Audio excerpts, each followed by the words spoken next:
I've been doing some research on aviation fuels and their effect on the environment. My focus was on the use of sulfur in modern jet fuel.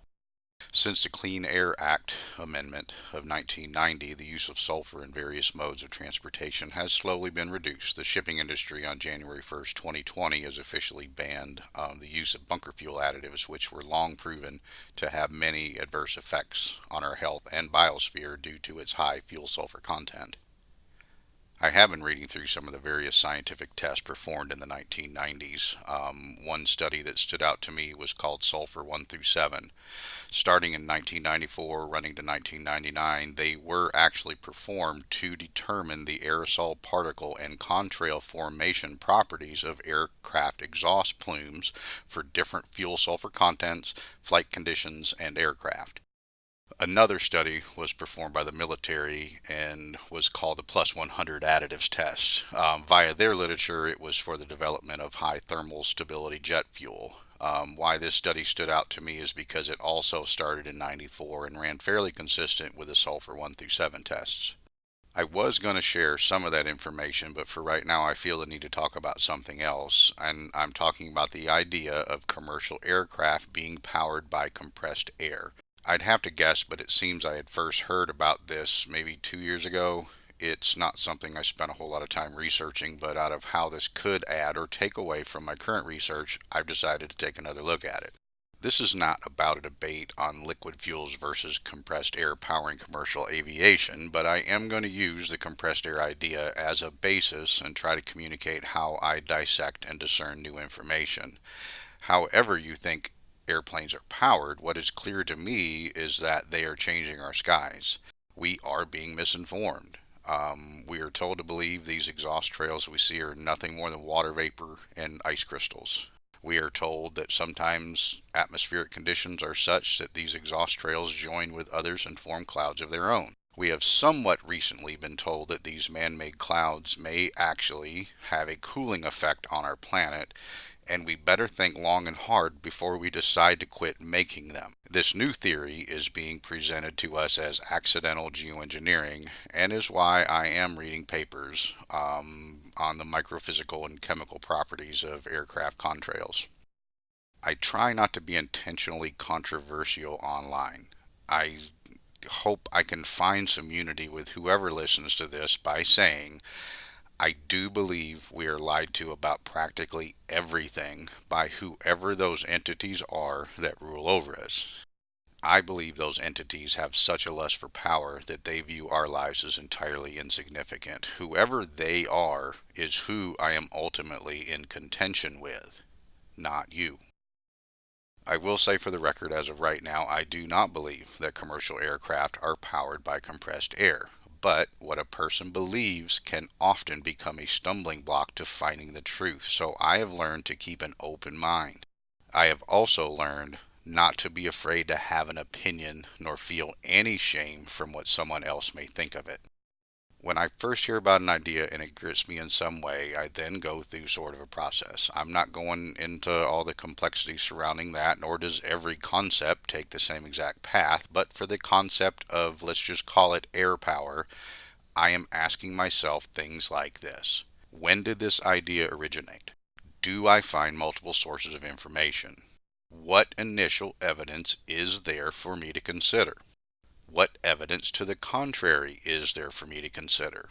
What impact would exposing this idea have? And does this idea unite or divide people? So, a question I need to try and answer for myself was, when did the concept of this idea birth? I went back to where I first heard it and have watched a couple videos from an updated channel and other sources. I have yet to go so deep as to find its origins, but I am in search mode. Another important thing for me is finding multiple sources, and that works itself out easy if I am doing things properly. I have learned not to put too much emphasis on any one person's ideas, so hearing multiple people's informed opinions on any topic is very important. So far on this topic, it seems that everyone is saying all of the same thing, so it is hard for me to confirm this as multi-sourced information. I will see what more can be added here as I progress. So, I carry on and ask, what is the evidence? What I commonly see is someone explaining They do not believe an airplane wing can support the weight of the fuel, or even store that amount of fuel. Another common one is that the fuel would slosh around back and forth and interfere with flight. I have seen images of broken, damaged wings that could suggest that there is no fuel in them. I also see where air power technology has been around for 100 years or more. There are more things that I could add here, but I want to be concise.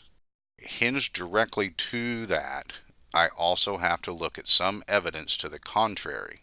I am not listing out any of the evidence here, but I do see a lot of information and testimony that challenges the air power idea.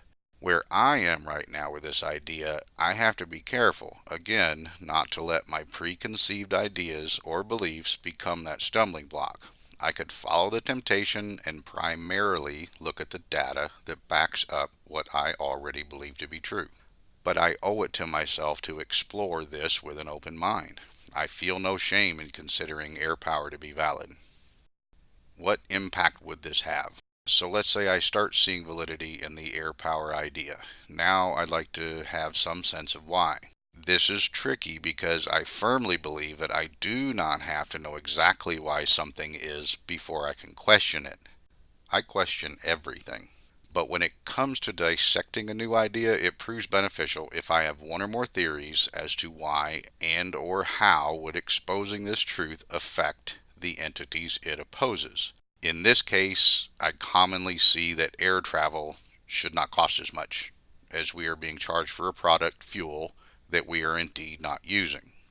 I will have to find out what other theories are already in place before I try to come up with any of my own.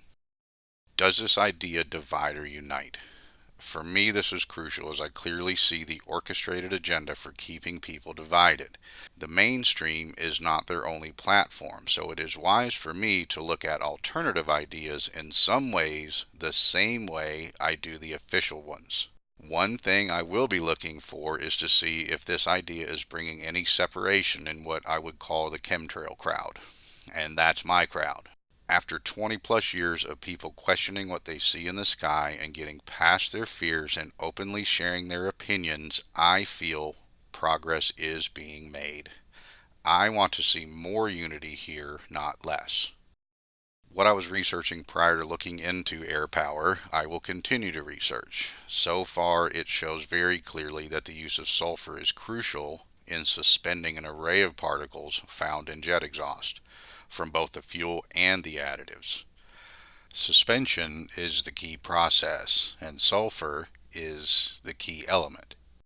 I will also be spending more time looking at compressed air being used as an energy source in modern engines. I would suggest that if this idea also grips you in some way, then you should be spending some time researching that too. We owe it to ourselves to be informed. It is unfortunate that we live in this paradoxical realm of unlimited information and unlimited misinformation. Nothing we are trying to figure out is going to be easy, but sharing our ideas is the key process. The desire for unity is the key element.